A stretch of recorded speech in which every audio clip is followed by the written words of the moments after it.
We're going to start with matrix algebra, and today we are going to do a few more things in this particular series. We'll try to also look upon eigenvalue problem, and eigenvalues for different matrices. Okay, so that is the prime, you can say, focus of the for us probably, and even for exam per se, and otherwise also one must be aware of the nature of the eigenvalues different matrices have. Okay, and this will be a very important kind of, you can say, lecture, so please keep attention throughout the lecture. So let us start.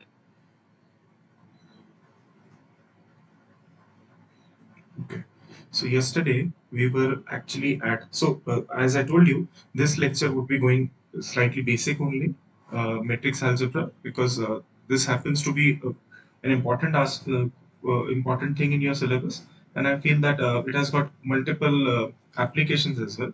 So you should pay attention to it in uh,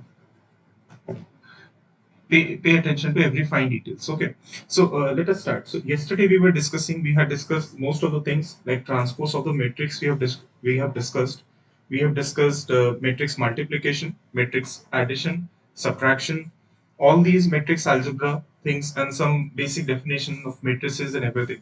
This is generally a standard 12 stuff. Okay, now let us start with what is some special matrices. So for example, so first of the matrix that I'm going to write here is, this is slightly low. So first of the matrix that I'm going to write is symmetric matrices. Symmetric and skew symmetric matrices. Symmetric and skew symmetric matrices. Okay, so a matrix is said to be symmetric if you have aij equals to aji. That is, I'll write here a real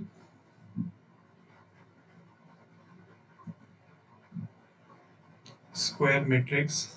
You can say A given by aij. Just keep it. Okay, given by aij. Yes, okay. So a real square matrix A given by aij is said to be symmetric if aij is equals to aji. That is, in other words, if I take a transpose and it is equals to A, this is what is known as your symmetric matrices. And here, if aji is equal to aij is equal to minus of aij is equal to minus of aji, that is, if A is equal to minus of A transpose, then these are called as antisymmetric or skew symmetric matrices. They are called as antisymmetric or skew symmetric matrix.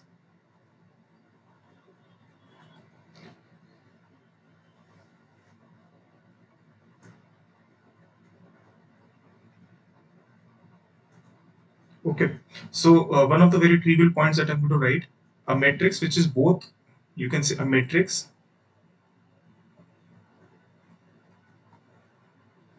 which is both, you can say, symmetric as well antisymmetric, which is symmetric as well as antisymmetric, should be what?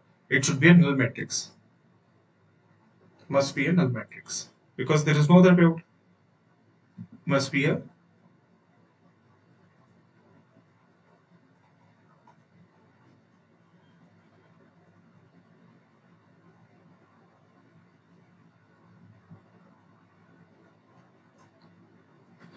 another thing that you should remember is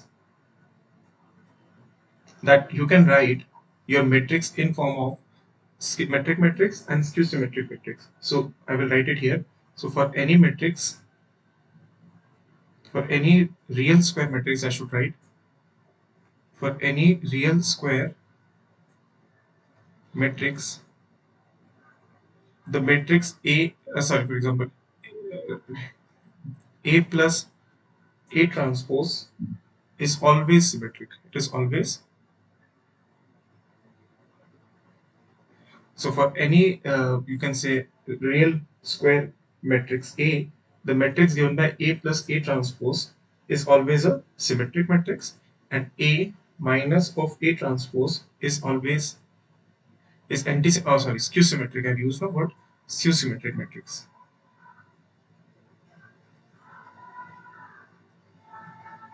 Okay. Now, um, so therefore, we can write this particular matrix A in form of the sum of the symmetric matrix as well as the anti-symmetric matrix. So I can write it as 1 over 2, 1 plus A transpose, A plus A transpose plus 1 by 2. I think this is something that you know from your standard 12th also. Okay. So basically, this is your symmetric part and this is your anti-symmetric part. So you can write your matrix A as the sum of the symmetric matrix and an skew symmetric matrix. So you can write it in form of sum of symmetric matrix and skew symmetric matrix.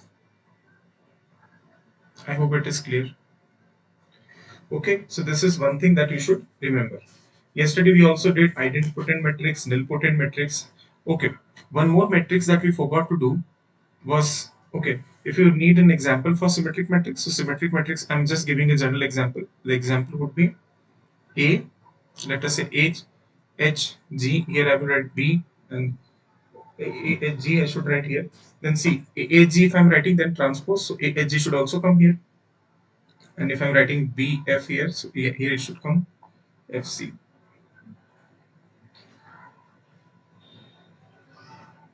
Okay.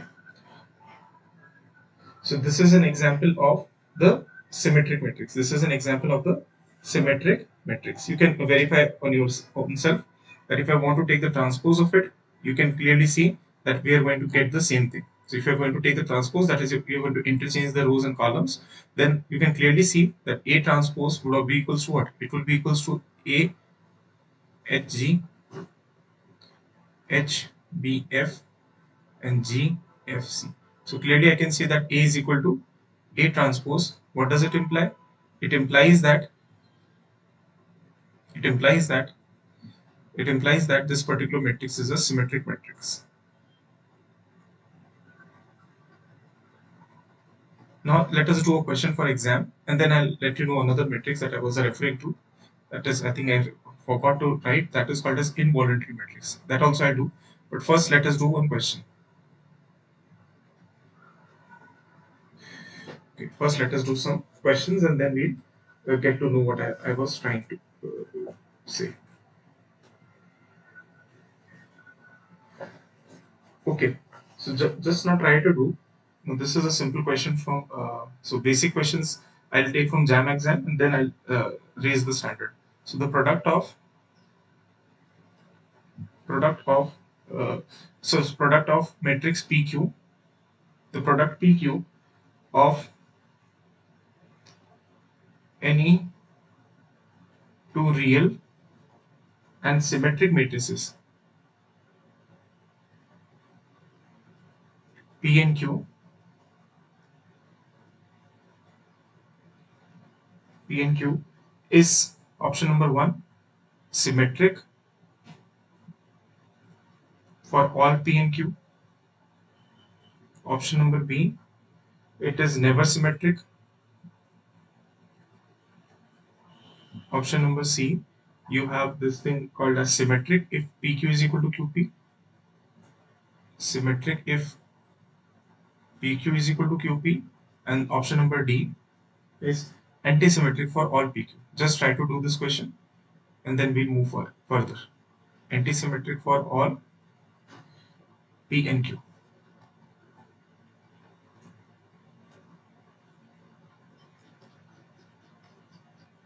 I hope I'm giving you a minute. Try to solve this and then we'll take it from here.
Okay, so let me do this problem for you. Um, okay, so the question says that the product PQ of the matrices P and Q, where P and Q are symmetric matrices, it is symmetric for all PQ, symmetric if PQ is equal to QP, never symmetric, anti-symmetric for all P and Q. So it is quite easy to see. It has already given that P and Q are symmetric matrices. So P and Q are symmetric matrices. What does it imply? It implies that P transpose should be equal to what? It should be equal to P, and Q transpose must also be equal to what? It should be equal to Q.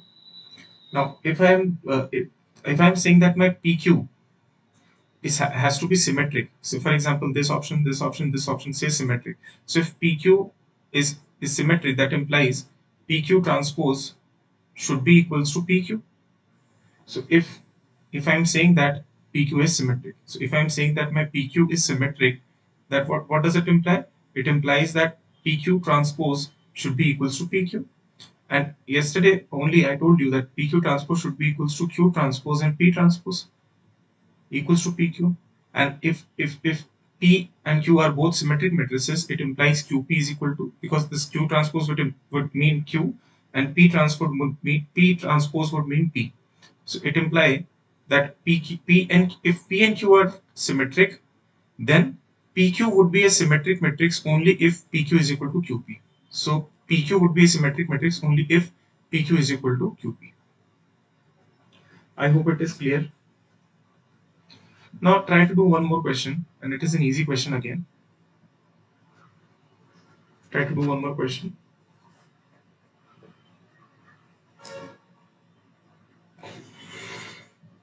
Okay, the symmetric part of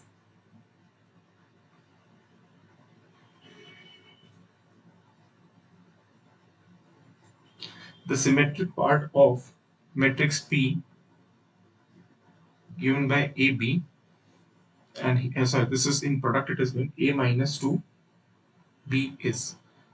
So what would be the symmetric part of this P? What do you think would be the symmetric part of this?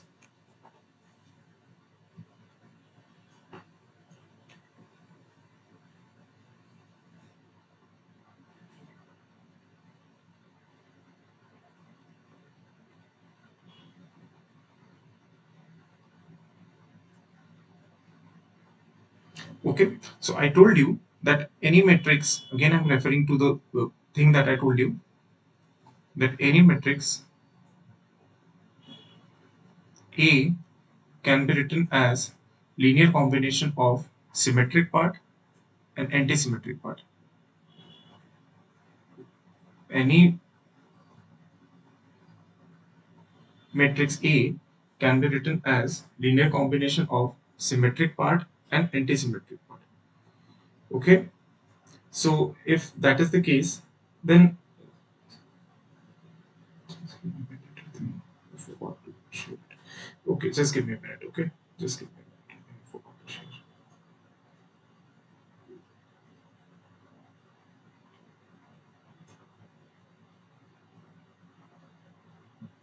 Okay, sorry. So it is a linear combination of symmetric part and anti-symmetric part, isn't it?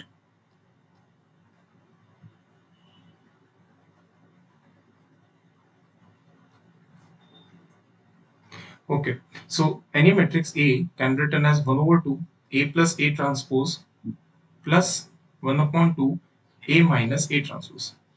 This is your anti-symmetric part, this is your symmetric part. Now instead, we are given with P. We are given with P. So what is your P? So P is given by 1 AB, and here you have A minus 2 and this is B. So what would your matrix be? So if I multiply this, I'll get A square minus 2A, AB, sorry, BA minus of 2B and B square. So this is your P. If this is your P, then how should I write P transpose? My P transpose would be simply A square minus 2A. Here I will get AB. I should not write AB, I should write P. Okay, good one. Select. And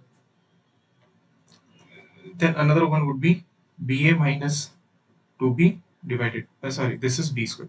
So this is your P transpose, this is your P. What would be a symmetric part? Clearly, the symmetric part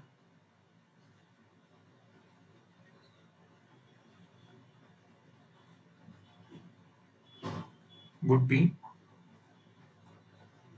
1 upon 2 P plus P transpose.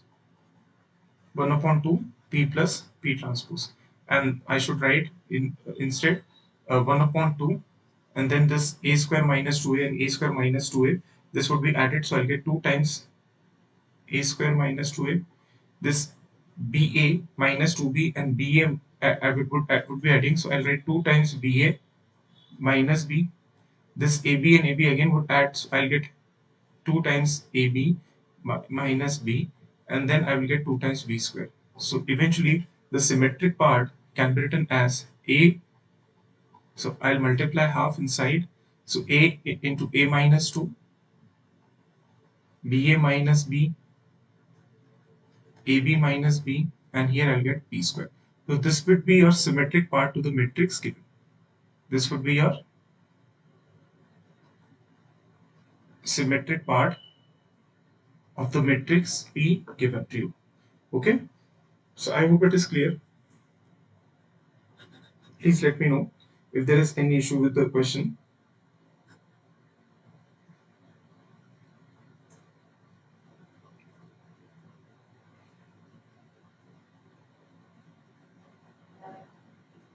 Okay, so I hope this is quite easy for you to understand.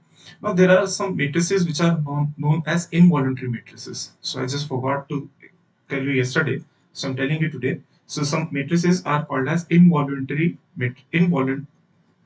I'll write it here so that it would be easy for you to understand. Involuntary matrices. Involuntary matrices. So idempotent we have done. Involuntary, involuntary matrix. So what is an involuntary matrix? It is again a square matrix.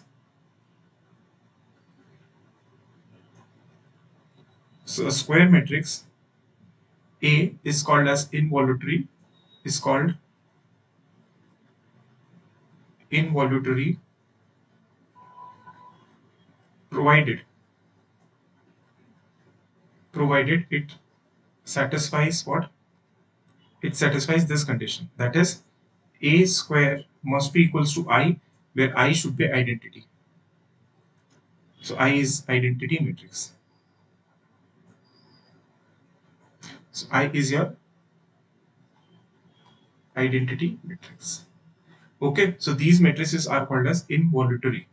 For example, let us take example. So for example, A is equals to minus 5, minus 8, and you can take 0 here.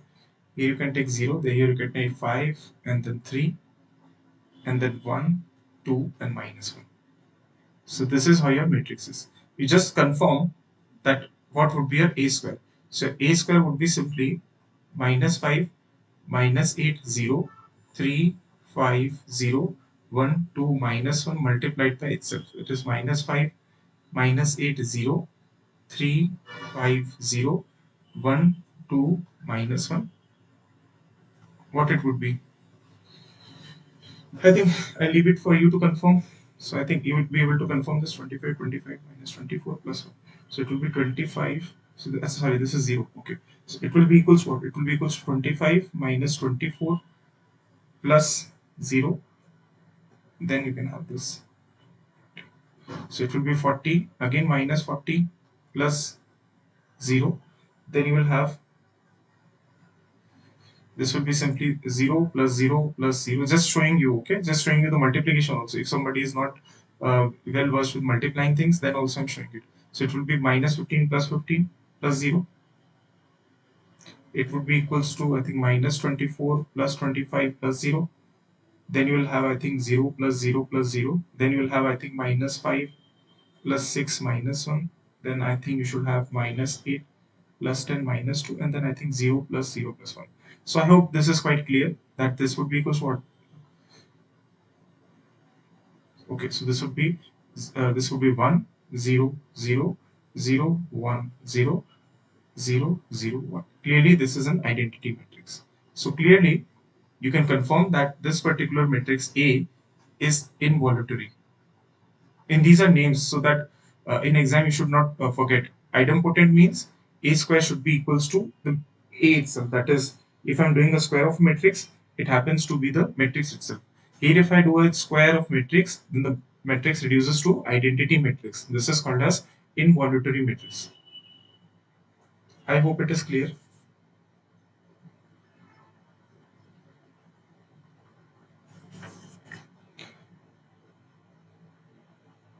Another important thing that you should remember, that I'm just writing it here, that for a skew symmetric matrix, so I'm writing in a skew symmetric matrix,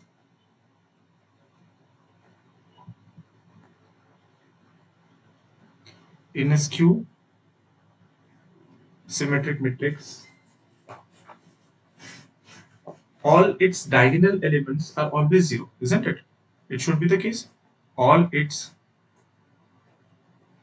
diagonal elements must be zero. Why? You can clearly know that if I'm writing a matrix A, which is Aij, and if it is skew symmetric, if it is skew symmetric, then what will happen? Then I know that Aij would be equals to minus of Aj. And if I'm referring to diagonal elements, then it implies that I should be equal to j. And if I is equal to j, then Aii should be equal to minus Aii. And that implies that 2Aii must be equal to 0. That implies Aii must be equal to 0. That is, all the diagonal elements must be 0. So for a skew symmetric matrix, all the diagonal elements are always 0. I hope it is clear.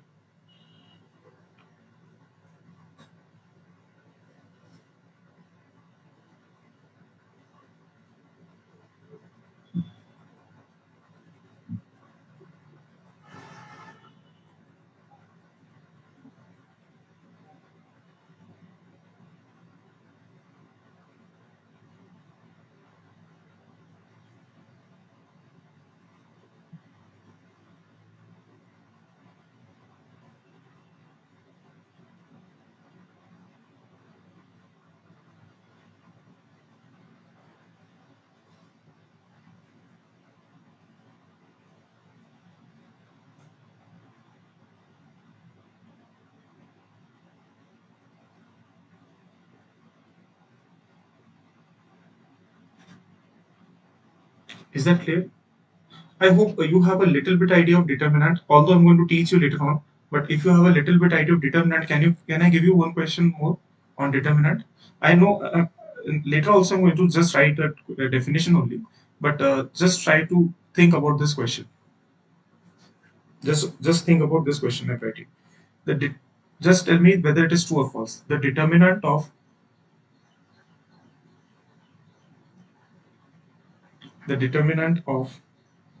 an n cross n skew symmetric matrix, the determinant of an n cross n skew symmetric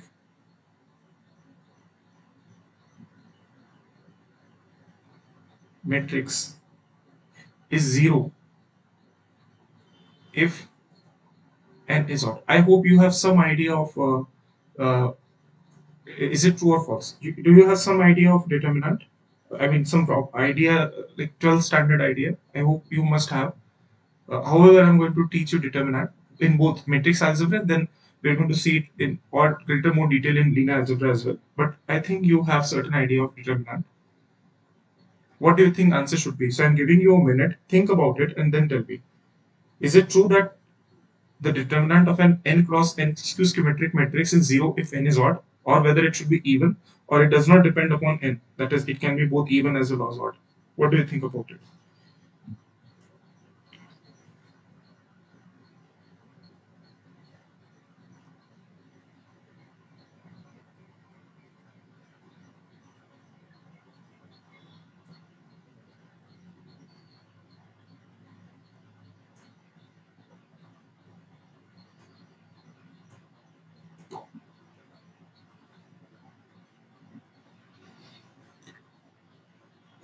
What do you think about this? I mean, everybody's. Please let me know in the comment section. Everybody's fine with determinant now. I mean, uh, I hope even if I have not taught you, I hope everybody knows a little bit about determinant, right? Okay, so let me do the question for you. Okay, so let me do if that's the difficulty. So see, I have already stated that I'm talking about a skew symmetric matrix. So let me say that A is a skew symmetric matrix, then A transpose should be equals to what? It should be equals to minus of A, right? Now, if you take the determinant of whether A or whether A transpose, this is one and the same thing. This is a property you can keep in mind, that whether you take the determinant of A or whether you take a determinant of A transpose, this is one and the same thing. So for, let's say, A is any n cross n matrix. I'm talking right now about n cross n matrix. And if I'm talking about determinant, then determinant of A would be equals to determinant of A transpose. And here A is a skew symmetric matrix. Remember, this is a skew symmetric matrix. And always remember that if I am taking a determinant of a matrix which is multiplied by C, so this C comes out. I mean, this is these two properties I hope everybody must be knowing from your standard 12th only. So this is, I don't think, anything new to you. Okay, good. So it is not anything new to you. Now you see, now I'm going to do something for you. I know that I'm talking about skew symmetric matrix. I'm talking about skew symmetric matrix. Now let us take determinant on both sides. So determinant of A would be equals to what? Determinant of A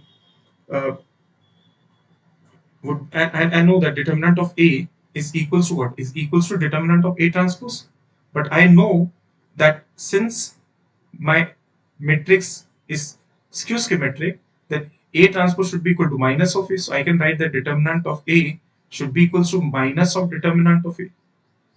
You can see that I will replace A transpose by minus A and this minus 1 come out. It implies 2 times determinant of A should be equals to what? 0. It implies the determinant of A must be equal to 0.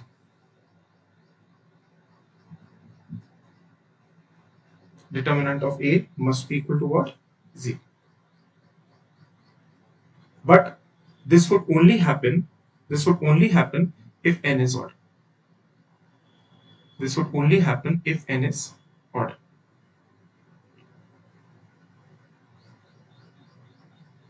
Okay, I have made a mistake somewhere. Okay, sorry. I made a mistake. Sorry. So if I have to calculate this C into A, this comes out to be C e power n determinant of A. So I would get a minus 1 raised to power n here. Sorry, sorry. So only if I'm writing, only if n is odd, only if n is odd, then I can write this minus 1 raised to power n as simply minus 1, right? My mistake, sorry. So this is the formula, this is the properties. These two properties you just keep in mind. Remember these two properties. So always remember that this is a property. Usually we write it as a property. I was just proving it for you. That determinant of n cross n skew symmetric matrix is 0 if n is odd. How did I start with it? I started with writing two properties of determinant. That is determinant of A is equal to determinant of A transpose. And determinant of C times A is equal to C raised to power n determinant of A. N is the order of the matrix. So I know that if I'm dealing with the skew symmetric matrix, then A transpose should be equals to minus A, and minus A, if I take minus 1 common out, so if instead here if I write minus of A, so instead of C you have a minus 1, so it will come out. Now if n is even, then it does not make sense. It will be like determinant of A equals to determinant of A, hardly matters. Okay, but if n is odd, then you can have this thing. So 2 times determinant of A would be equal to 0, and that implies that determinant of A is equal to 0, provided n is odd. I hope it is clear. Uh, Sorry for that glitch. I think actually I missed this particular. Okay, I hope everybody has got the answer. Please let me know.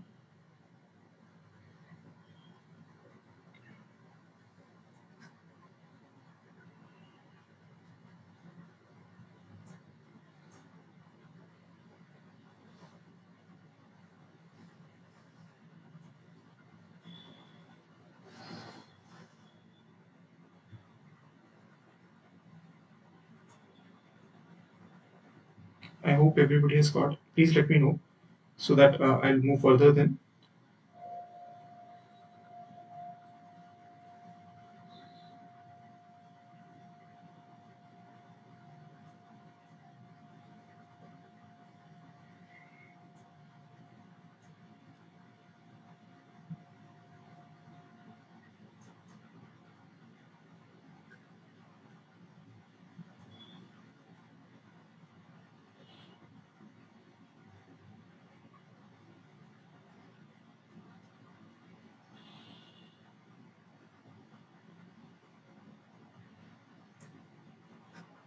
Okay, I hope everybody has got it. I hope it is clear. Okay, okay. So sorry. So sorry. Actually, ठीक है. समझ में आई ना मेरी बात? So I think you should remember that this is the property. Actually, I forgot to write that series to correct. Okay. So I hope it is clear. So with regards to symmetric and skew symmetric matrices, this is a limited thing that I have taught you.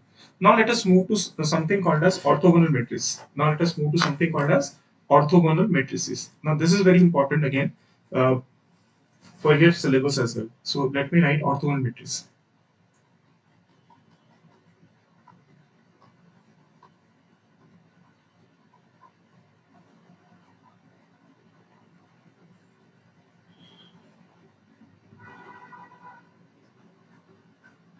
So what is an orthogonal matrix?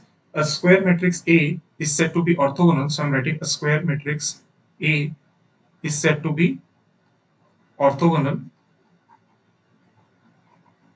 And these are all basics, okay? Uh, If the product of A and A transpose, that is A transpose, is equals to identity. Or if this is the case, then it implies that A transpose must be equals to what? A inverse. A transpose must be equal to what? A inverse. So if your square matrix, a square matrix A is said to be orthogonal, if A into A transpose is equal to what? It is equals to identity. So such matrices are called as the orthogonal matrices. Such matrices are called as the orthogonal matrices. Is that clear? I mean, this is the basic definition that you should keep in mind. Now, let us do a few questions and then we'll move ahead. Let us do a few questions and then we'll move ahead. Okay, so most often the questions are asked from the eigenvalues and eigenvectors, but uh, this is how it is. So orthogonal matrix is one where you will have A transpose is equals to identity. If your A into A transpose is equal to identity, then it implies that your matrix is an orthogonal matrix.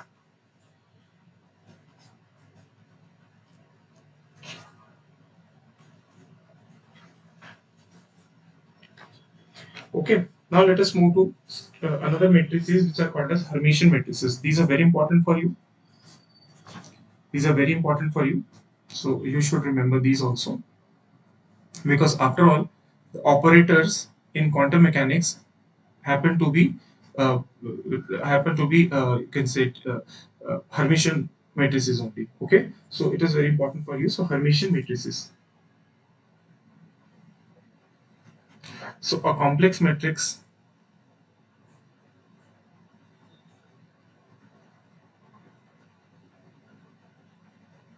So a complex matrix A is called as Hermitian matrix. I think these are all simple things that you know, but still, as an Hermitian matrix, a complex matrix A is called as an Hermitian matrix if A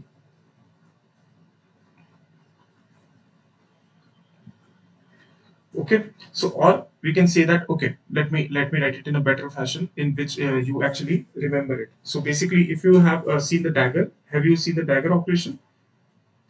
I hope everybody is aware with that.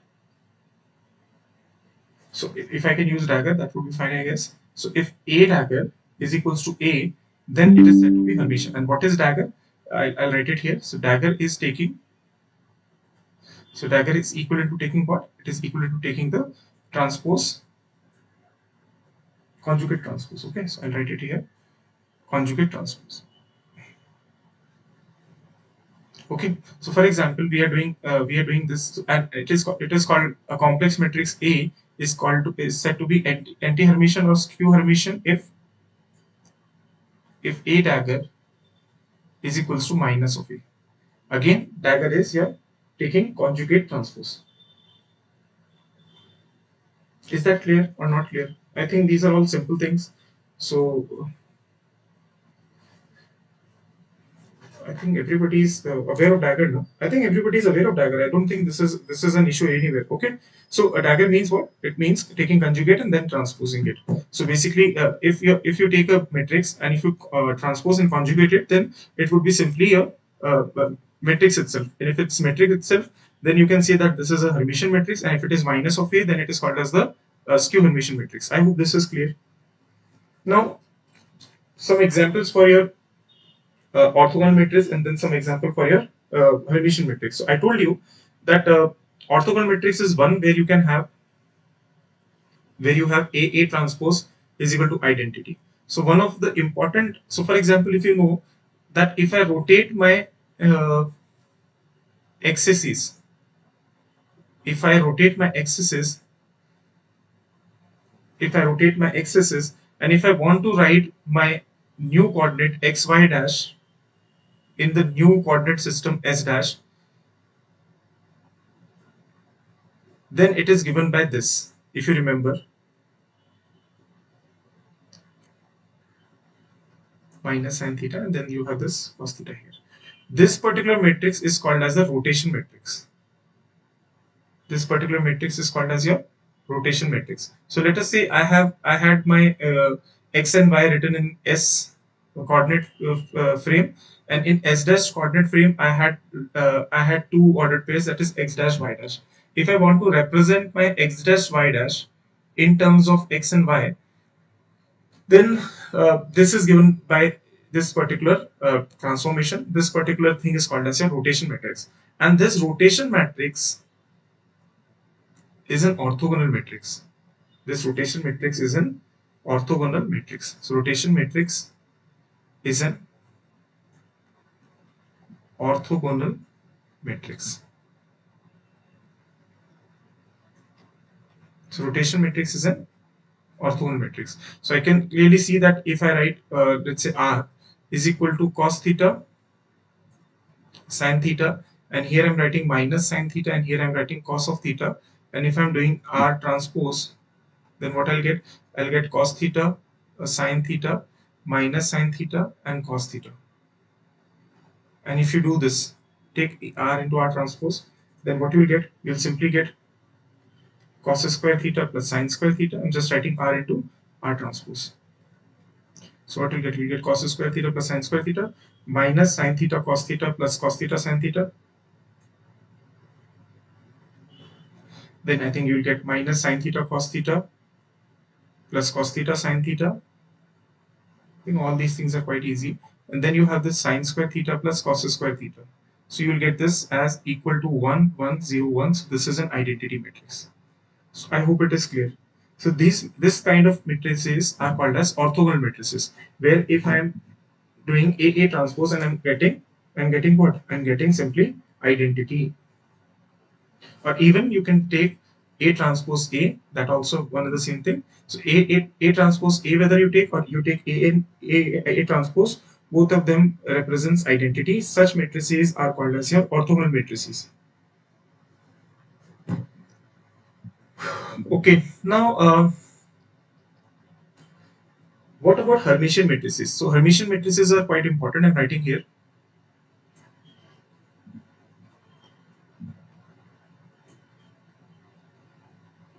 Are quite important because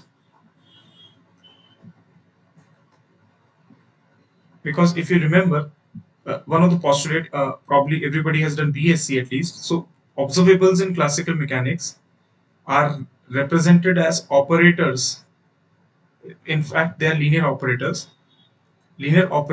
in quantum mechanics, and these operators happen to be Hermitian matrices. And why Hermitian matrices? Because one of the property that we are going to understand later on, that the eigenvalues of these Hermitian matrices are always real. So for any quantum mechanical system, the observables are represented as linear operators, and these linear operators are nothing but these are these are Hermitian matrices. And what is good about Hermitian matrices? One, their eigenvalues are always real, and they form an n set of linearly independent eigenvectors. So that will come on when we'll do eigenvalues and eigenvectors. But remember this. This is why Hermitian matrices are so important to us.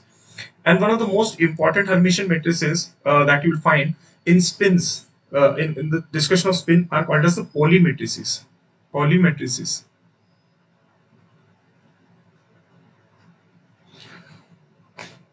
Okay, if you remember, I'm just giving you right now. I'm going to teach you all these things, but I'm just giving you these examples. So this is sigma x.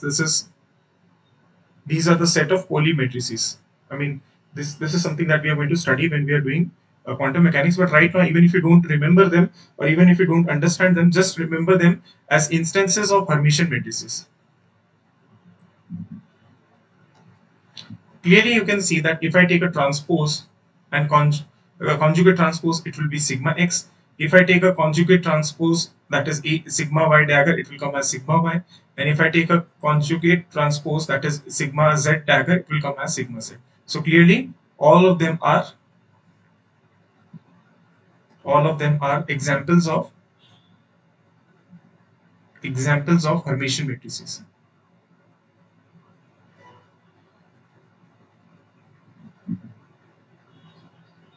All of them are examples of Hermitian matrices. I hope it is clear. Anti-Hermitian matrices or skew Hermitian matrices, one where you will have A dagger is equals to minus of A. These matrices will be called as skew Hermitian, you can say, or you can say anti-Hermitian, whichever thing suits you. What should I give you an example? I'll construct an example here. So let us say take example of 0 iota 0. So if you take A conjugate and dagger, so this will be first let me take a conjugate of it. So you will get 0 minus iota 0. So you take a minus common and you will get 0 iota 0. So you are getting what? You are getting simply A dagger is equal to minus of A. So clearly one can say that this is a skew Hermitian matrix.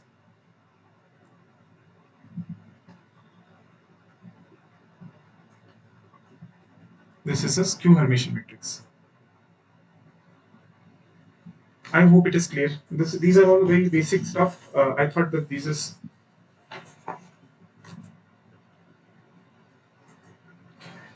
In fact, their real counterparts are nothing but symmetric as well as anti-symmetric matrices. So basically, here we are discussing complex matrices. But if we had only real entries, then whether you write a Hermitian matrix or you write a or you write a symmetric matrix, or you write a skew Hermitian matrix, or you write a skew symmetric matrix, they are one and the same thing. So if A is a real matrix, then Hermitian matrix is same as your what you can say symmetric matrix, and your anti-Hermitian matrix, or you can say skew Hermitian matrix is equivalent to anti-symmetric or skew symmetric matrices. Okay, so I don't think there is an issue here. Okay, now one of the important properties that I think I should give you as a question first. So just give me an answer to this. So in an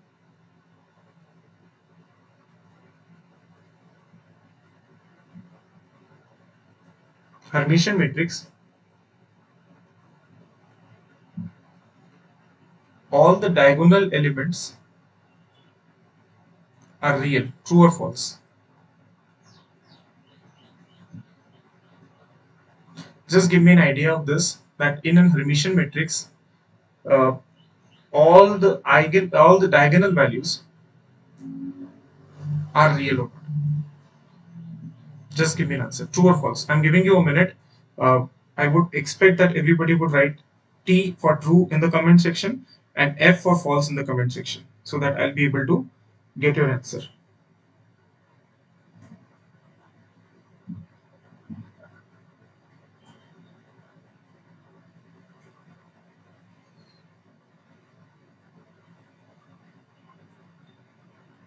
True, good.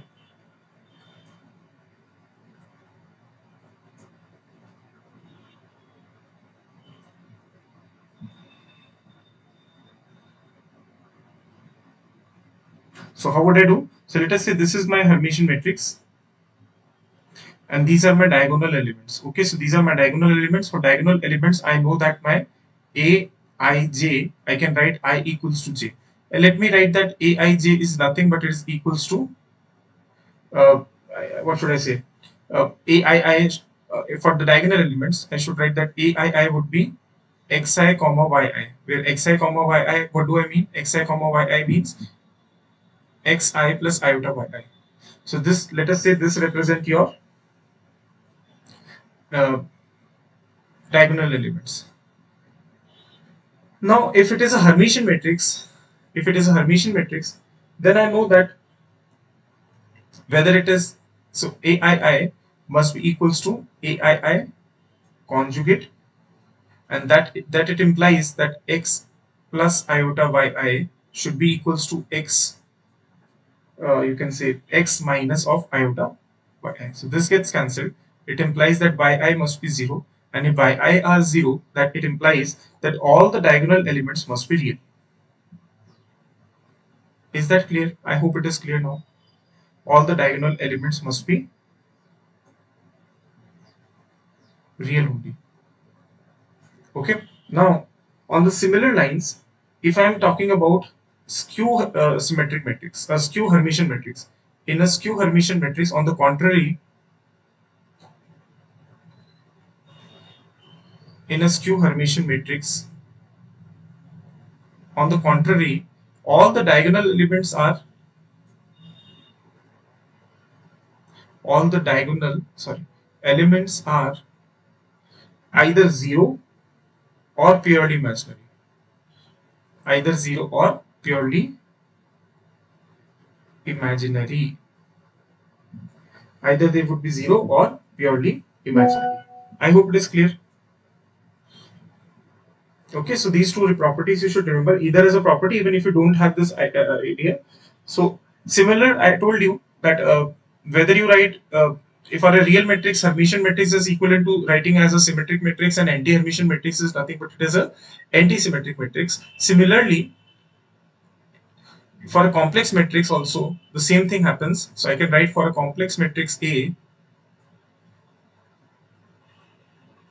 analogous results I'm developing for the complex matrices. So in real matrix A, we wrote that a matrix A can be represented as the linear combination of your symmetric matrix and anti-symmetric matrix. So you can say I can write my real matrix A as A plus A transpose divided by 2 plus A minus A transpose divided by 2. And this was your symmetric part and this was your anti-symmetric part. For a complex matrix, similarly, I can write it in terms of Hermitian matrix and a skew Hermitian matrix. So I can write that A should be equals to half of A plus A dagger. This is your Hermitian part, and this would be your skew Hermitian part.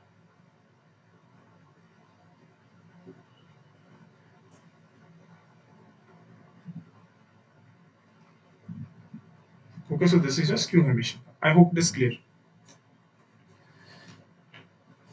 Okay.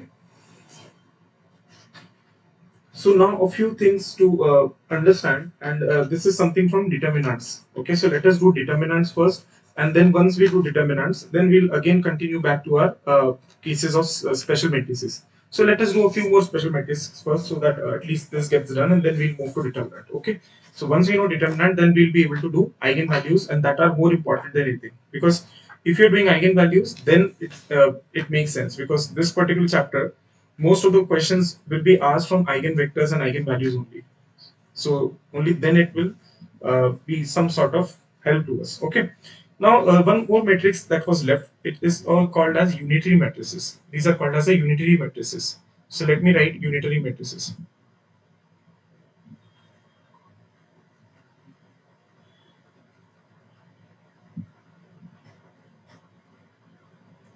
So matrix U is said to be unitary if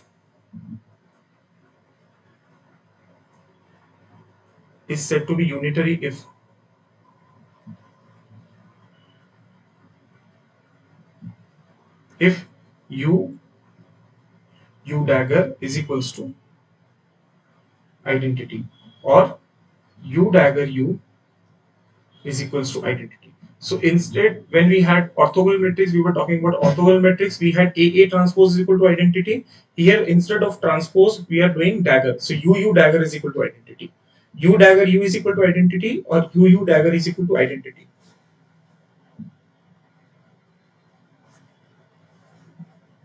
Such matrices are called as your you can say such matrices are called as your unitary matrices. For example, let me give you an example, and I'll give you a minute to verify this.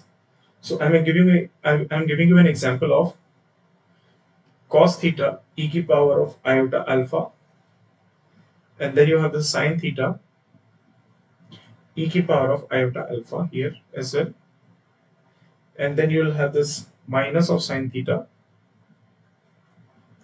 e to power iota alpha minus of beta, and then you will have, I think, cos theta. I can write here e to power iota alpha minus beta.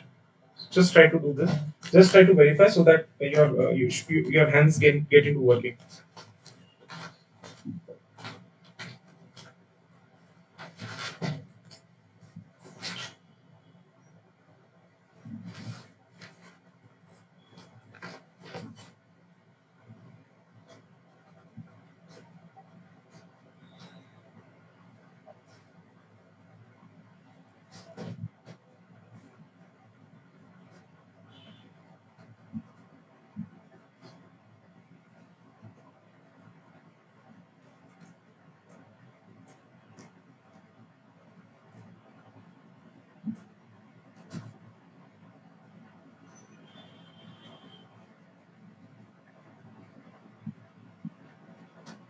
Okay. So I hope it is. You can verify on your own that this is a unitary matrix. Yes or no?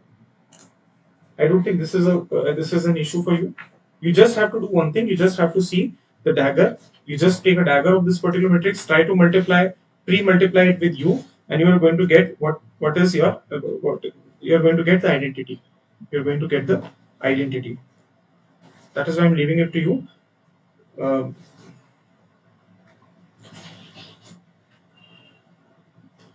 I think this is easy. This is easy for you to see.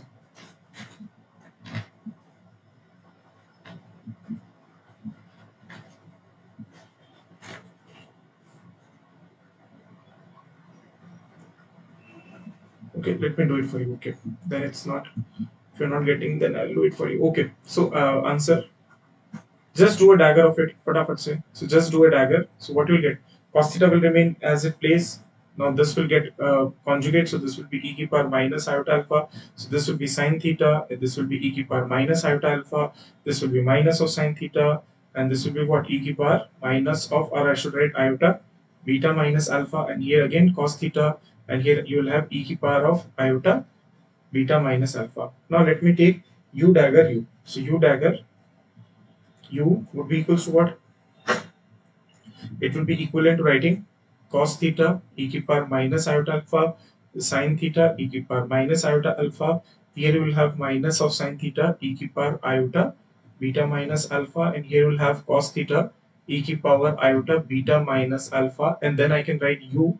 U would be cos theta e to power iota alpha sine theta e to power iota alpha minus of sine theta e to power iota alpha minus beta, and then you have cos theta e to power iota alpha minus beta.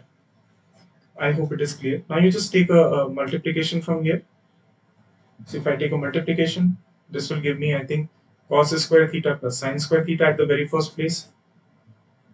In the second place, what I'll get? I'll get simply cos theta sine theta minus sine theta cos theta, I think. This I'll get minus of sine theta cos theta plus cos theta sine theta.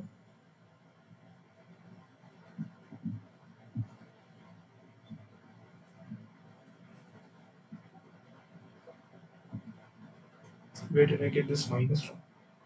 Okay, right. So minus thing, minus after. Okay, and then I'll have this thing.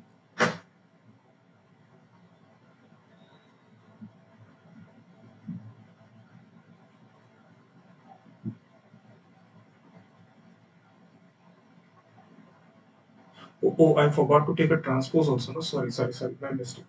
That is why this is an issue. So I had to take a transpose also. My mistake. So I have to take a transpose. Just give me a minute. So I forgot to take the transpose. That is why an error was coming. So basically, U dagger means what? It means conjugate as well as transpose. So just give me a minute. So I'll use this thing up. Okay, let me finish it off. Mhm. Okay. I'm so sorry. So sorry. Okay, so forgot to take the transfers. Okay, so now this is like U dagger means what? I have taken, so I have to take a transpose as well. So the transpose would be cos theta e to power minus iota alpha, and here you'll get sin theta e to power minus iota alpha, and here you will have minus of sin theta e to power of um, iota beta minus alpha, and here I should write cos theta e to power iota beta minus alpha. I hope it is clear now. We just do it. I think it is quite easy to verify. I'm leaving it to you, but I'm just showing how to do. Actually, I forgot to take a transpose. Okay, so now sine theta e to power minus iota alpha, and here you have this cos theta e to power iota beta minus alpha. Okay, now you take. I think this is going to be cos square theta plus sine square theta. This is quite easy, and then this is going to be, I think, cos theta. Uh, Sine theta minus sine theta cos theta, and then you will have this again, I think, sine theta cos theta minus cos theta sine theta. I think this will go to 0, this will go to 0, and this will be sine square theta.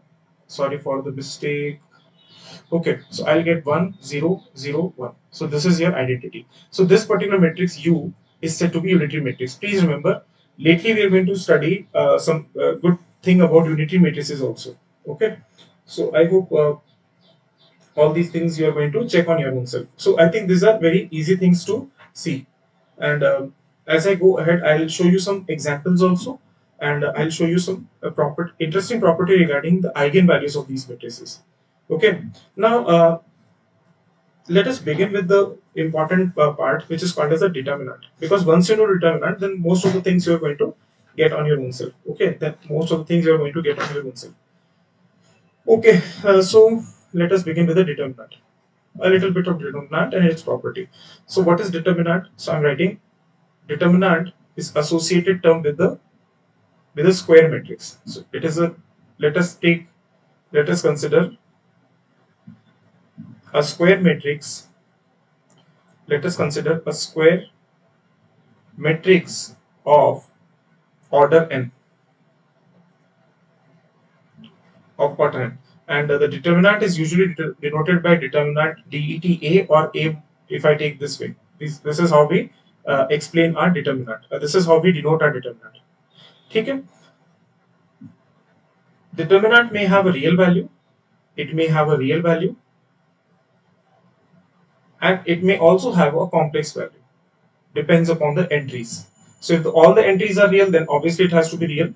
Otherwise, in general, I cannot say anything. So the value may be real or may be complex as well. Now you see what is determinant of A after all. So if I write determinant of A, it is equals to doing this operation A12 dash dash dash A1n if I write, and here I will write A21 A22 dash dash dash A2n and AN1 AN2 dash dash dash ANN. Okay, and I hope you know how to evaluate the determinant. I hope you know how to evaluate the determinant.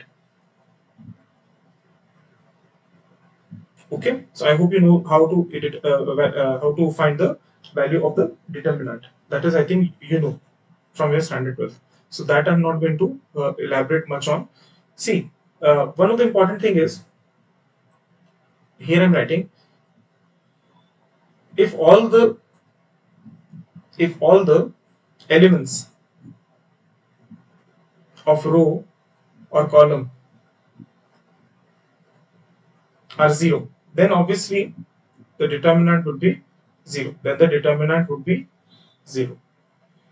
Always remember, as I told in initial lecture, that is when I was teaching you skew symmetric matrix, and I was doing a question that determinant of A is equal to determinant of A transpose.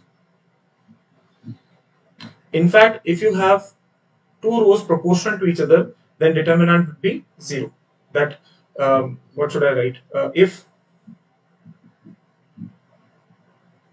the I should write if the corresponding elements of two rows are proportional to each other, are proportional to each other,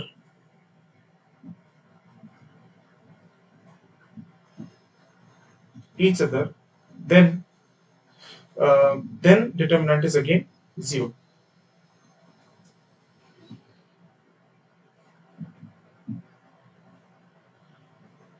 Okay. Now, as I was doing initially, that if a matrix A is multiplied by C times A, so what will happen? Each of the element, each of the element of matrix will be multiplied by C, right? Each of the element of matrix multiplied by will be multiplied by C. And what is the impact that is going to create? So if I want to find determinant of CA, it will come out as C raised to power n determinant of A.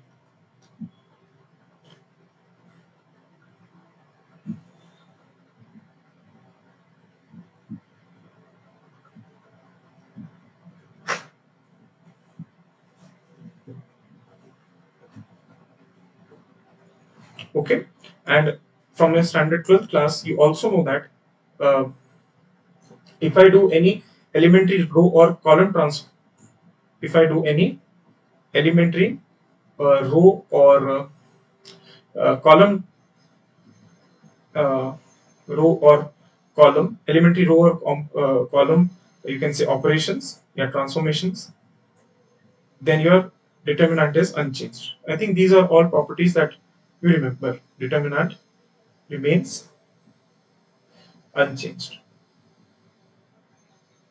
Determinant remains unchanged. I hope it is clear. Only if the only if the orders are same, only if the orders are same, I can write this thing. If I can write here, if A and B are of are two square matrices, are two square matrices of the same order, then I can write this AB determinant is equals to A determinant into B determinant. Okay, I hope it is clear. I hope. I don't think there is an issue till now. I mean, if there is an issue, please do let me know so that I will stress upon that. I think till now everything is quite something that you know. So I don't think there is any need to stress upon anything because all these things are actually definitions. Once you are well aware with the definitions, then we can take a little bit of freedom. But if you are not well aware with these definitions itself, then there would be problems. So therefore, I'm actually for 2 days I told you keep patience with this particular topic because initially you will have some basic definitions only coming out, and once you are done with the basic definitions, then you will be able to uh, go ahead. So I hope you are aware of cofactors and minors, or should I explain that also? So समझा ही देता हूँ, so that I actually am thinking that whatever your notes are, they should be written in such a manner that you don't need to take any book in your hand. So that, however, all these things are standard 12 things, but still I thought, why not teach everything? So cofactors and minors. So let us by example let me explain. So for example, if by example I'm going to tell you.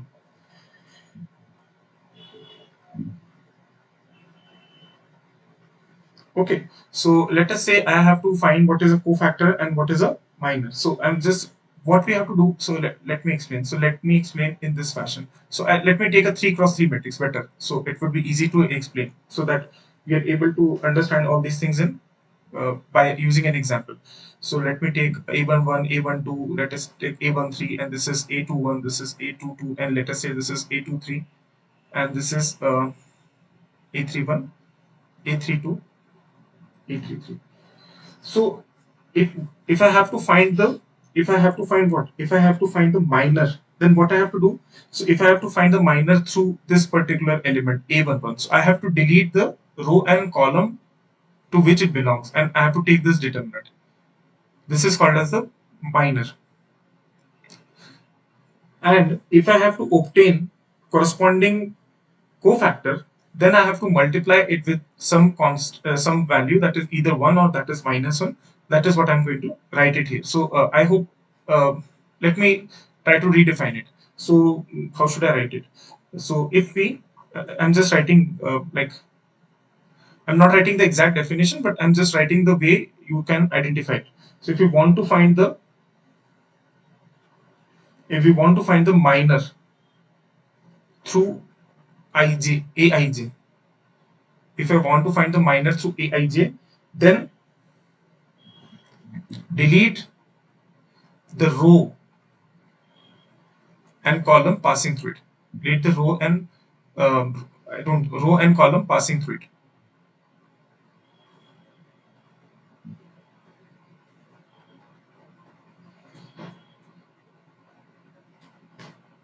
Okay, and that particular thing is called as your minor. That particular thing is called as minor.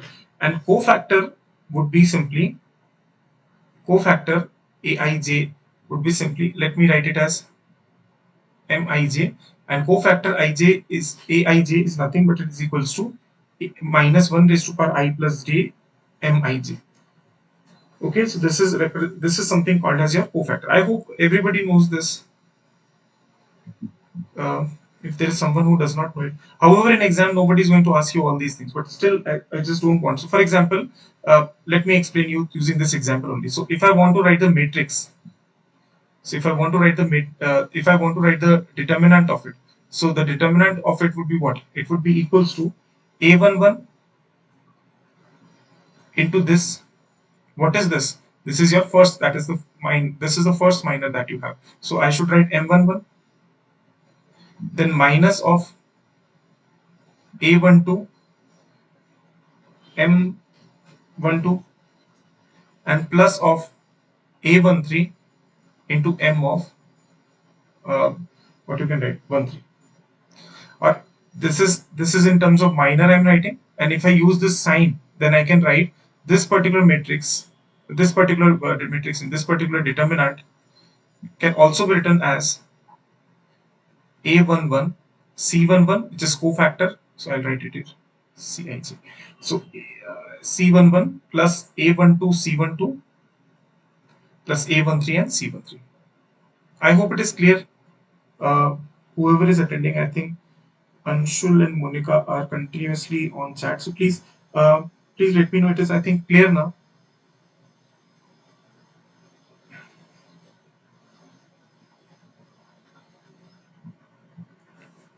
I hope it is clear.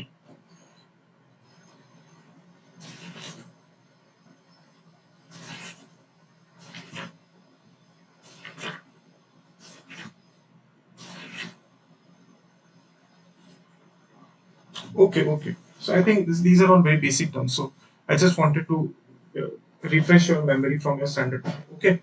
Now, in general, what I can write, what I can write that if I have an n cross n matrix, yes, good enough. Please don't get bored. Please don't get bored. For a few days, I'm just saying. For a few days, I'm just saying, so that at least your notes would be complete. So if I'm talking of n cross n matrix, and let us say if I want to write a determinant of A, then what it would be equal to? Let's say A is equal to what? A is equal to A11, A12, A1n, A21, A22 dash dash dash, A2n, AN1, AN2 dash dash dash, ANN. Let us say this is your A, okay? And you want to write the determinant of it. So how would you write your determinant? So determinant can be written as, I think, summation. J would be going for a counter. So J would be going for counter from 1 to n minus 1 raised to power I plus j aij into mij. This is what we have written initially. This is what we have written initially. Or otherwise, I can also write it as summation j equals to 1 to n aij into cij. Okay, so you can write it in terms of cofactors and you can write it in terms of minors. I hope it is clear. So now this brings us to an important definition that I'm right now writing, which is rank, but we'll discuss all these things in more detail when we are going to do eigenvalues and eigenvector. But let us first write what is the rank of a matrix. Rank of a matrix. So what do I mean when I say rank of a matrix? So rank of a matrix generally denoted by row, or at times you will find in books written as R also. So the rank of matrix denoted by row A or RA. Basically, I use most often RA. Is the order of the is the order of the largest is the order of the largest non-zero minor of largest non-zero minor of A. A determinant. Okay. So what does it imply? It implies that what is rank then? I would write rank of matrix is nothing but largest value of R. It is the largest value of R. It is the largest value of R for which there exists at least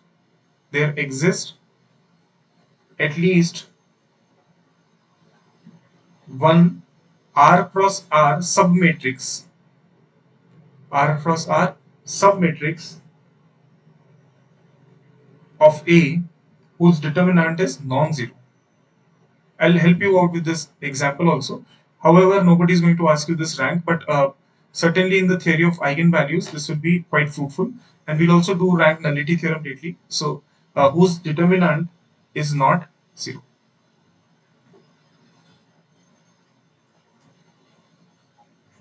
So, in general, what you can say? In general, if your, let's say, if your determinant itself is non-zero for a matrix, then the order of the you can say order of the matrix itself. So in general, if I have this m cross n matrix, if I'm talking of m cross n matrix, then the row A is always less than equal to minimum of m comma n.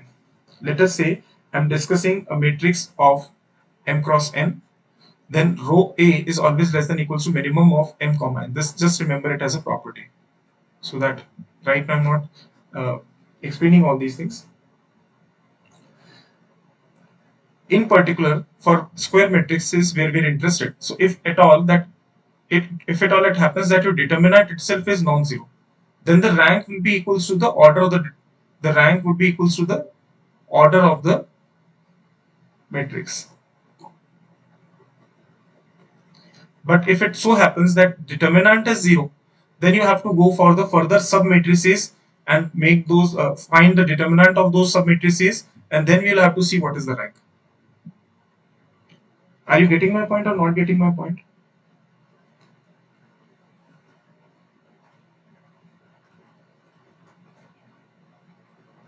Please let me know if yes or no. Otherwise, I'll explain you again.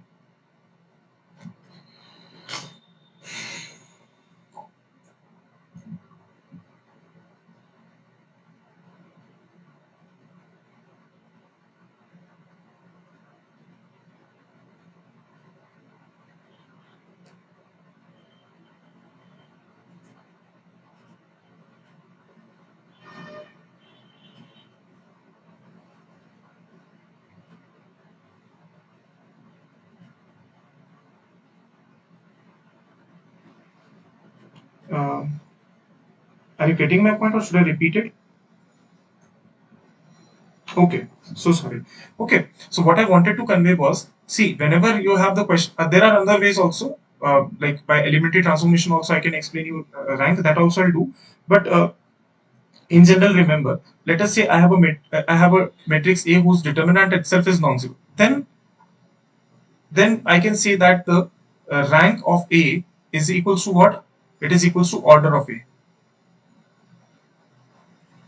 But if it happens that determinant of A is 0, then you have to go to further submatrices and see if there exists some submatrix whose determinant is non-zero. So let me give you an example. And one of the most trivial statement that you can think is, that the rank of a null matrix is 0. Rank of a null matrix is 0. Rank of null matrix is 0. That is, if you get a rank of matrix as 0, if I'm saying that a rank of matrix is 0, then it implies what? A rank of matrix is, let's say, 0, then it implies what? That it implies that it must be a null matrix. There cannot be no other way. So I hope this is a trivial statement that you would remember. Now you see, let me ask you a question, and there is another way also. Let me explain that also, so that you are aware of both of the ways to find the rank. So in you can do it using some elementary row transformations also, or elementary transformations also. That also I'll help you out, so that at least you get to know what I want to convey. So I hope you're aware with the elementary transformation. Even if you're not, then I'll explain you.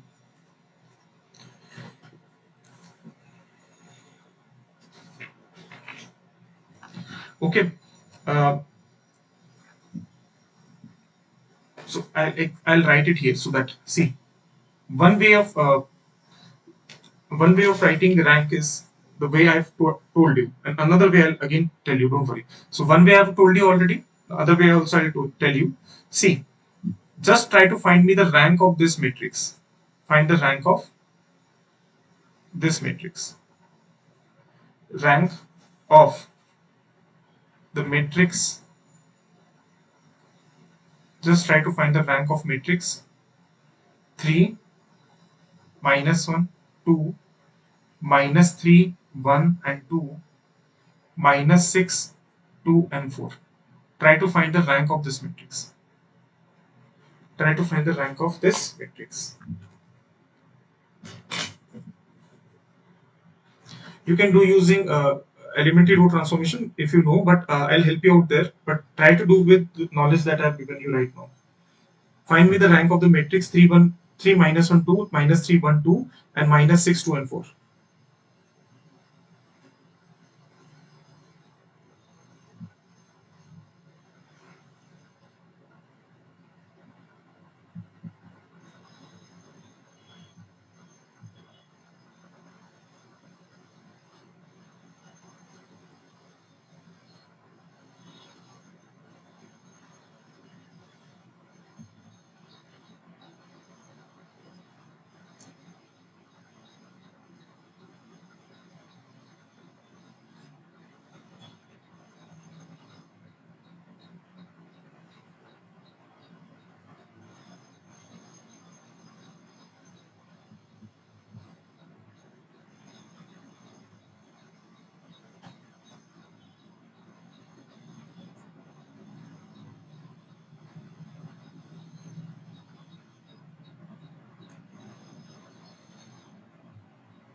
Okay, if I think everybody has got some answer to it, what do you think the rank would be? What do you think the rank would be? The first thing that I taught you, just try to find first the determinant. Only then you will be able to understand what I'm trying to say. So the advice that I have for you is just try to let's say this is A.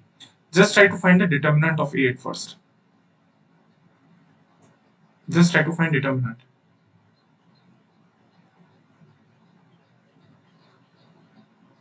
Okay, rank is 2. Good. So, good. It's 2 and 4. So clearly, if I just try to find this determinant, this will be equals to what? 4 minus 4. This would be plus 1, and I think this would be 12. Sorry, this would be 12. Which has gone. Okay. Oh, minus 1 plus 1. Sorry. So minus 12 plus 12, right? So this is minus 12 plus 12. And then you have this, I think the last term is, I think, 6 plus 6. So it will be 2 times minus 6 plus 6. So you are getting the determinant to be equals to 0. You're getting determinant to be equals to what? You're getting determinant to be equals to what, beta? 0, isn't it? Okay. So determinant itself is 0. If determinant is 0, So it implies that rank cannot be equals to 3. Rank cannot be equals to 3. So rank has to be less than 3. Rank of A or row of A must be less than 3. Right? Now let us try to find the minors. Let us try to find the minors. So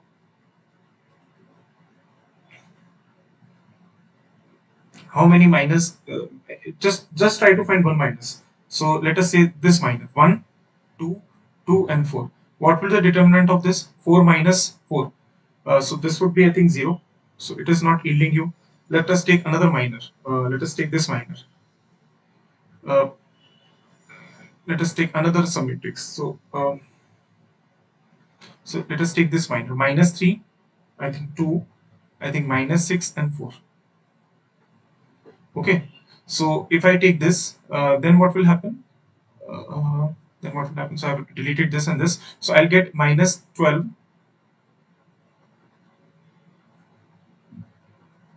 and again a minus 2. Oh no, it's not minus 3. Is that minus 3?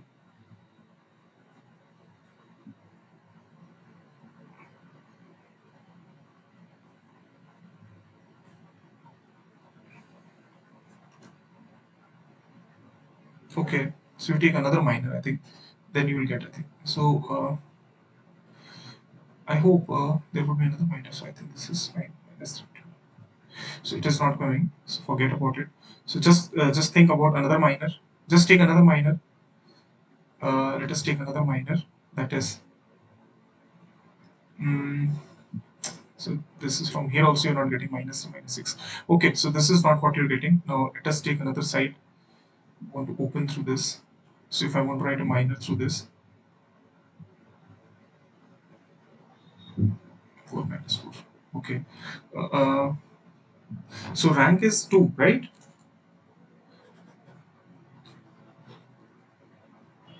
Okay, just give me a minute. I'll solve it for you. I think there's some issue with the question. 1, 3 minus 1, 2, minus 3, 1, 2, minus 6, 2, and 4, right? So this is the question. And if I'm trying to find the minors, right? Now let me explain. Let me find all the minors. Let me try to find all the minors.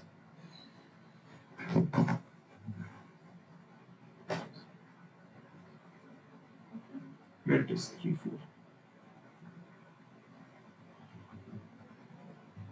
4. Okay, so this one, just take this one, I think. So this is not yielding you. This particular thing is yielding you 0. 1, 4. 1 into 4 is 4. 2 into 2 is 4. 4 minus 4 is 0. Forget about it. If you find minor through this, so if I want to find minor through this would be minus 3, 4, and minus 6, 2. Forget about it. Just try to find. I think I should take now what is the combination that I'm left with. So just take this minor. Okay, sorry, I got your point. So just take this minor.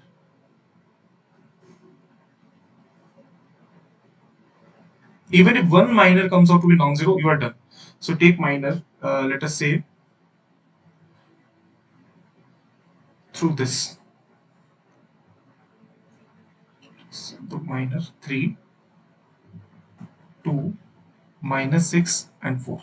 Just try to find this. This is I think 12 plus 12. Okay, 24. So clearly this is non-zero. So I can claim that not all the minors are 0. Okay, sorry. Not all the minors are 0. Since not all the minors are 0, so what should I write? I should write that my row is equals to what? Row is equals to 2. I hope it is clear.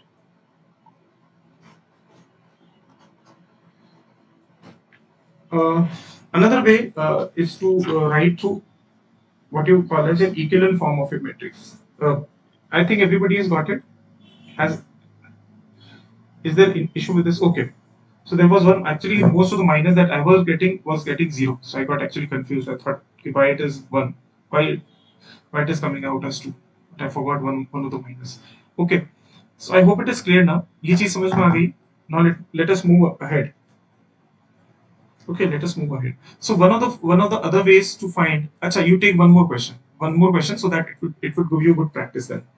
Just take one more question, and then we'll do it another manner.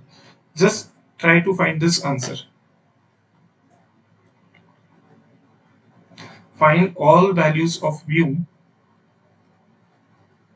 Find all values of mu for which for which rank of the matrix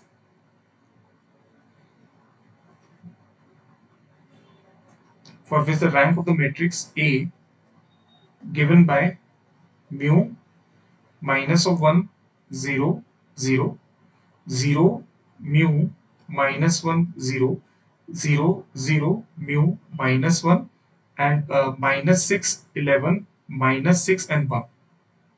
Find all the values of mu for which the rank of the matrix is equals to 3. Just try this question.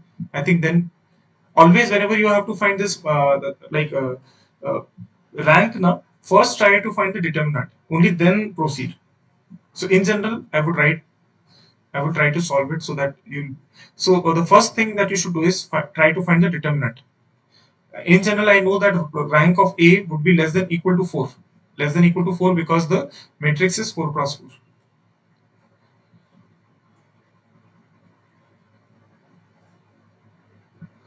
In general, I'm writing it here. In general, what is suggested to us? It is suggested to us that rank of matrix should be equals to 3. So what are those values for which the rank of matrix is 3? So in general, if rank of matrix is equals to 3, what does it imply?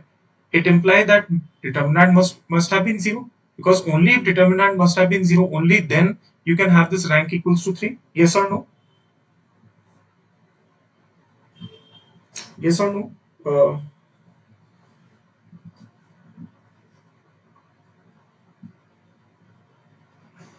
Please let me know if you're getting this. See, what we wanted to, what is the question? Find all the values of mu for which rank of matrix is equal to 3. So if I'm saying that the rank of matrix is equals to 3, in general, it is a 4 cross 4 matrix. If it is a 4 cross 4 matrix, rank of A must be less than equal to 4. And if the rank, I'm asking that what are the values for which the rank of matrix is 3, it implies the determinant must have been 0. Yes or no? So, okay. So, if it is the case, then let us expand this particular determinant and let us find the let us find the determinant. So determinant would be equals to what? It will be equals to mu times mu times.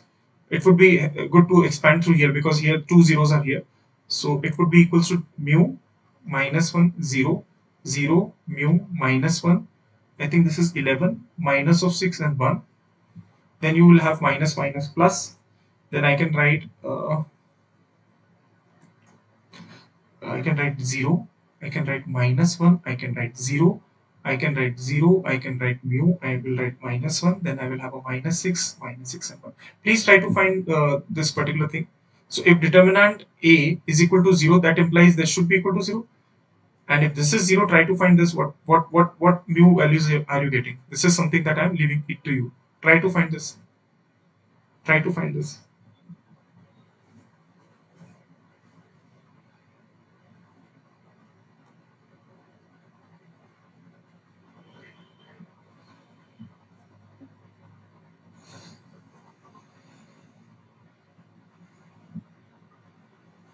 So मैं करता हूँ. Let me do it. Let me do it. So if I actually such questions, okay, this will be.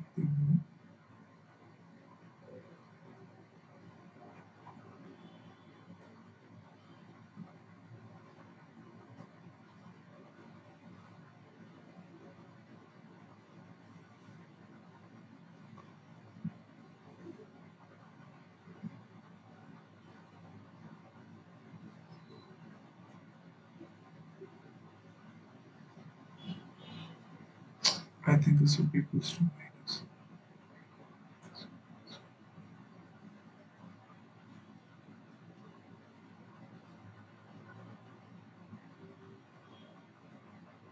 Okay, this is also there.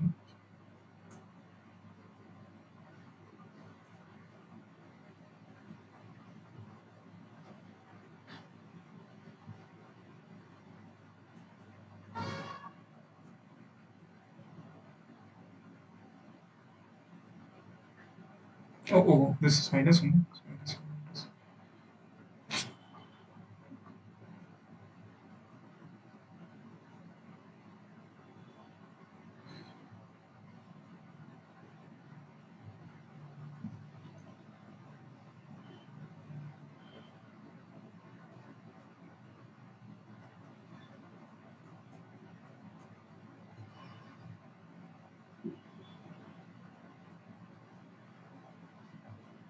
Okay, so I think this is plus 6. Okay, minus.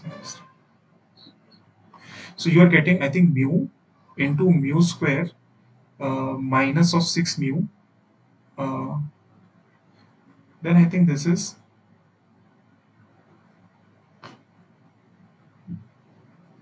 11 mu minus of 6. So I think this is mu cube minus 6 mu square plus 11 mu minus 6. I hope it is clear. Okay, and let me solve it for you. I think just keep. I think I will have to factorize it.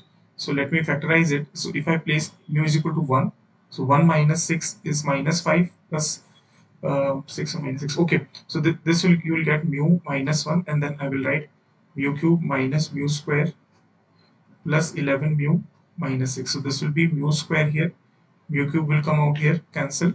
Minus of mu square, this will be plus. This is minus 5 mu square, so I'll get minus of 5 for mu. This is 5 minus mu square, this would get cancelled. And this is plus, I think, 5 mu minus 6 mu. So it is, I think, plus 6. So I think you'll get this as mu minus of 1 into mu minus of 2 and mu minus of 3. Good. So, chalo, we have factorized it finally. So I can clearly see that if mu is equal to 1, 2 or 3, then the determinant A is 0.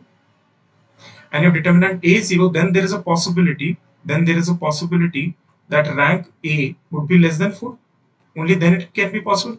Now let us see that it lesser than 3 also or not. Let us see that if it is lesser than 3 or not. For that we just have to see the minor. For that we have to see this thing. Let us see this minor. Let us see this minor, so that things would be easy for you. So this would be equals to mu minus 1 0 0 mu minus 1 0 0 mu. Try to find what it would be equals to. I think this would be equals to what? Mu cube.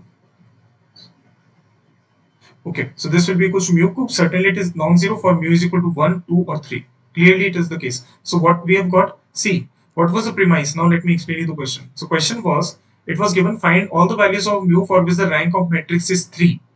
I initially started with finding the determinant. So I know that if the rank of A, if I have to write, rank of A must be less than equal to 4. Yes or no? This is the order 4.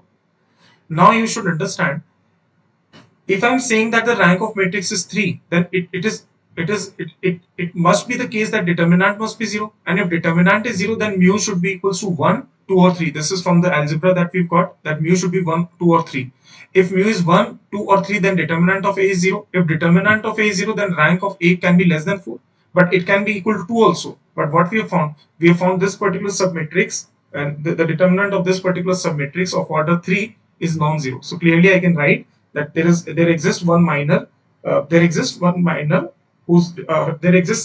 one submatrix of order 3 cross 3 of order 3 whose determinant is non-zero. So clearly the rank of A must be equal to 3. I hope it is clear.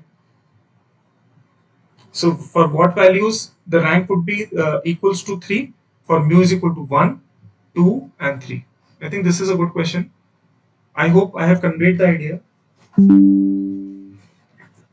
I mean, this is slightly tricky for exam, but I hope you've got the answer to this.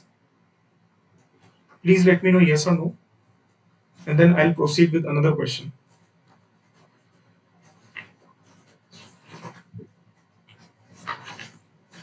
Because if you're good at it, then okay. I hope you've got now. So good.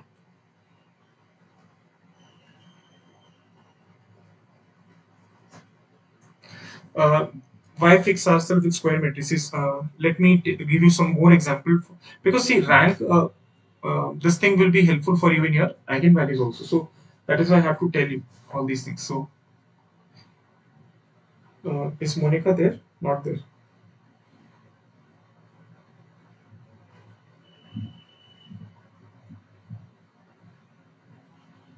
Okay, so let me give you a question so that you get an answer to this. Find the rank for this matrix. 2, 3, 4, 3, 1, 2, and minus 1, 2, and 4. Find the rank for this. So I told you, whenever you have to start finding rank, first try to find the determinant. What is determinant for this? Just let me know what is the determinant. Just let me know what is the determinant.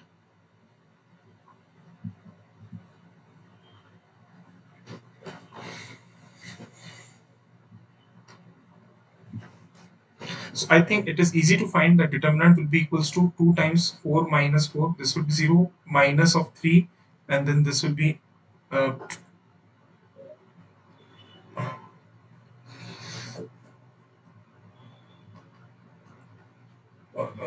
plus.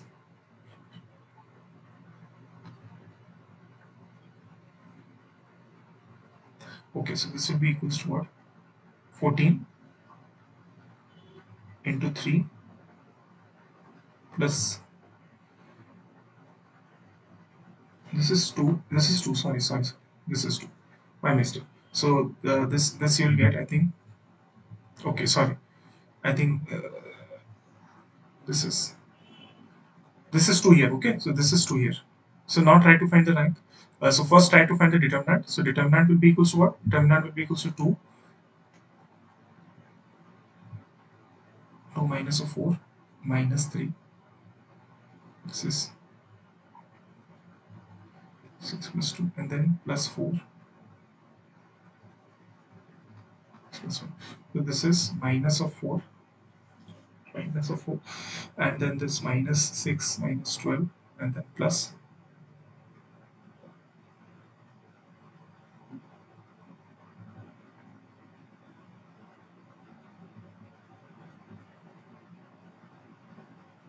24. This is 24. So 24 minus 28, 0. So the determinant is coming out to be 0. If determinant is coming out to be 0, I can write that rank of A in general. In general, what would be rank of A? In general, rank of A should be less than equal to 3. But since determinant of A is equal to 0, it implies the rank of A must be less than 3. Now just try to find a determinant of a submatrix. Try to find the determinant. So this is 2. So clearly we can say that, but determinant of, you can take even this. So 2, 3, 3, 1. You can take this one.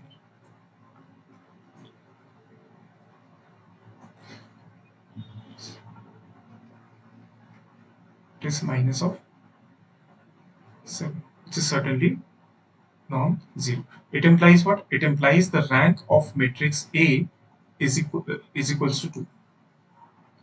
Is that clear? So there is one more tedious way of doing it. I'll discuss that tomorrow very shortly. But understand, this is an easier way. Is that clear? Anshul is understanding the lecture or not understanding the lecture? And all others who are watching, are you getting the point or you're not getting the point?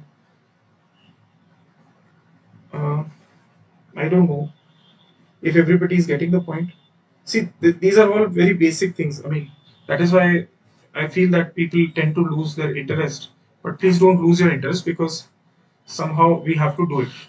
You know? Somehow we must be aware of everything. Because see, if a question on rank comes and you are not able to do it, then it would be not good for you. You would be thinking, why did I miss that question? So that is why I'm saying, don't do that.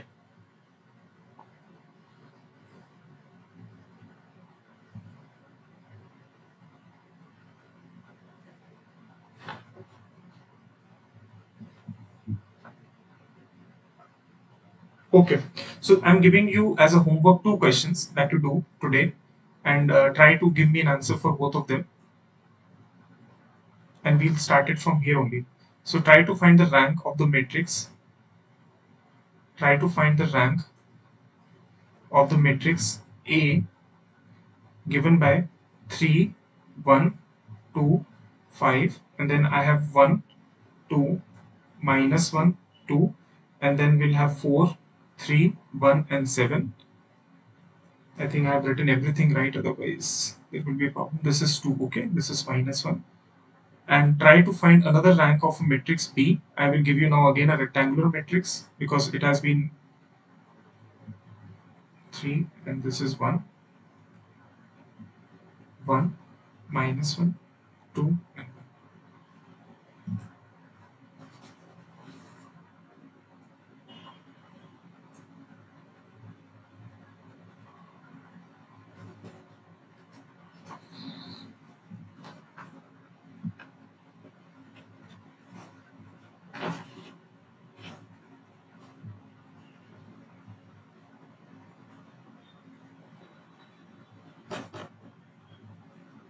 Okay, so just try to find the rank of A for both of them. Try to find the rank for both of them. Okay, I think it's today. It's enough for today. Tomorrow we are going to meet with more interesting things like eigenvalues and eigenvectors. My only request to you in these lectures is to actually not lose interest because all of these things are quite basic, but all of these things are going to be used in your further matrix algebra. So, otherwise, you'll be actually in a fix. Okay, otherwise you'll be actually in a fix. So I don't want you to be in a fix. So kindly go through all these lectures, at least matrix algebra part. Once you're once you're thorough. Then things would be on the right track. So I hope to meet you tomorrow in this particular session for matrix algebra. And tomorrow we are going to also have one more session. I'll update you on that on the group itself. Okay. So probably a Taylor series will take tomorrow. Okay.